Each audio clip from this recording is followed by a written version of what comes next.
شروع اللہ کے نام سے جو بڑا مہربان نہایت رحم کرنے والا ہے۔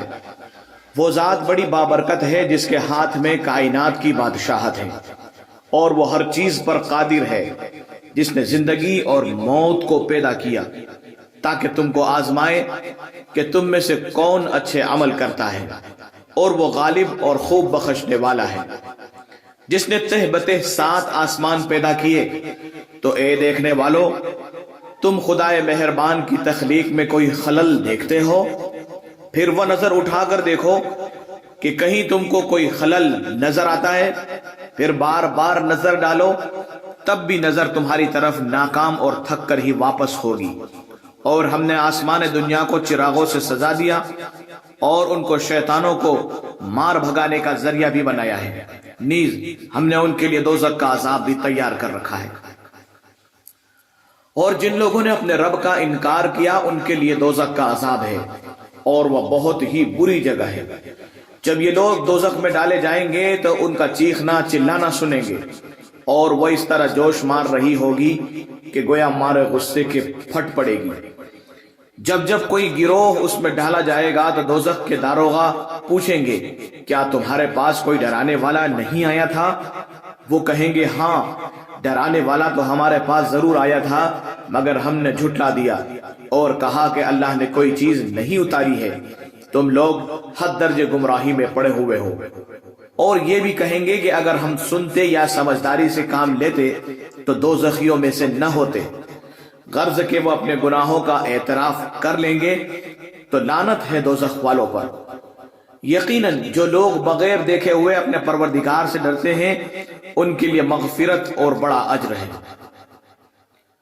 تم اپنی بات آہستہ کہو یا زور سے، یقیناً اللہ تعالیٰ دلوں کے راز سے بھی خوب واقف ہے۔ بھلا جس خدا نے پیدا کیا ہے وہ ناواقف ہوگا، حالانکہ وہ بہت ہی باریک بین اور پوری طرح باخبر ہے۔ وہی ہے جس نے تمہارے لیے زمین کو نرم بنایا تاکہ تم اس کے راستوں میں چلو پھرو، اور اس کی دی ہوئی روزی میں سے کھاؤ، اور اسی کے پاس دوبارہ زندہ ہو کر جانا ہے۔ کیا تم اس بات سے مطمئن ہو گئے کہ جو آسمانوں میں ہے کہ تم کو زمین میں دھسا دے، پھر یکایک زمین لرزنے لگے؟ یا تم اس بات سے بے خوف ہو گئے کہ جو آسمان پر ہے وہ تمہارے اوپر پتھر برسانے والی ہوا بھیج دے؟ تو ان قریب تم کو معلوم ہو جائے گا کہ میرا ڈرانا کیسا ہے۔ اور ان سے پہلے کہ لوگ بھی جھٹلا چکے، تو کیسا ہوا میرا عذاب؟ کیا انہوں نے اپنے اوپر پرندوں کی طرف نہیں دیکھا جو کبھی اپنے پر پھیلائے ہوئے ہوتے ہیں اور کبھی سکڑ لیتے ہیں؟ ان کو خدائے رحمان کے سوا کون تھامے ہوئے؟ یقیناً اللہ ہر چیز کو دیکھ رہا ہے۔ خدائے رحمان کے سوا تمہارا کون سا لشکر ہے جو تمہاری مدد کرے؟ کافر محض دھوکے میں پڑے ہوئے ہیں۔ اگر اللہ تعالیٰ تم سے اپنی روزی روک لے تو کون ہے جو تم کو روزی مہیا کر سکے؟ مگر یہ تو سرکشی اور نفرت پر ہی اڑے ہوئے ہیں۔ بھلا جو شخص اپنے منہ کے بل اوندا ہو کر چلے وہ سیدھے راستے پر ہے، یا وہ شخص جو سیدھے راستے پر ٹھیک طریقے سے چلے؟ آپ فرما دیجئے کہ وہی ہے جس نے تم کو پیدا کیا، تمہارے لیے کان، آنکھ اور دل بنائے، مگر تم بہت کم شکر ادا کرتے ہو۔ آپ فرما دیجئے کہ وہی خدا ہے جس نے تم کو زمین میں پھیلا دیا، پھر اسی کی طرف تم اکٹھے کیے جاؤ گے۔ اور ایمان نہ لانے والے کہتے ہیں کہ اگر تم سچے ہو تو بتاؤ آخر یہ وعدہ کب پورا ہوگا؟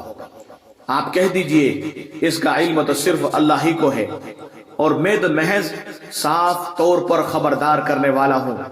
آخر کار جب وہ اس وعدے کو پاس آتا ہوا دیکھیں گے تو جو ایمان نہیں لائے ان کے چہرے بگڑ جائیں گے، اور ان سے کہا جائے گا کہ یہی وہ چیز ہے جس کا تم مطالبہ کیا کرتے تھے۔ آپ فرما دیجئے کہ تم یہ تو بتاؤ کہ اگر اللہ تمہارے خواہش کے مطابق مجھ کو اور میرے ساتھیوں کو ہلاک کر دے، یا ہمارے یقین کے مطابق ہم پر رحم فرمائے، تو کون ہے جو کافروں کو دردناک عذاب سے بچا لے؟ اس لیے تمہیں تو اپنی فکر کرنی چاہیے۔ آپ کہہ دیجئے وہ بڑا مہربان ہے، ہم اسی پر ایمان لائے اور اسی پر بھروسہ کیا، تو ان قریب تم کو معلوم ہو جائے گا کہ کون کھلی ہوئی گمراہی میں پڑا ہوا ہے۔ آپ کہہ دیجئے کہ بھلا دیکھو تو صحیح، اگر تمہارا پانی خشک ہو جائے تو کون تمہارے لیے چشمے کا بہتا ہوا پانی لے کر آئے گا؟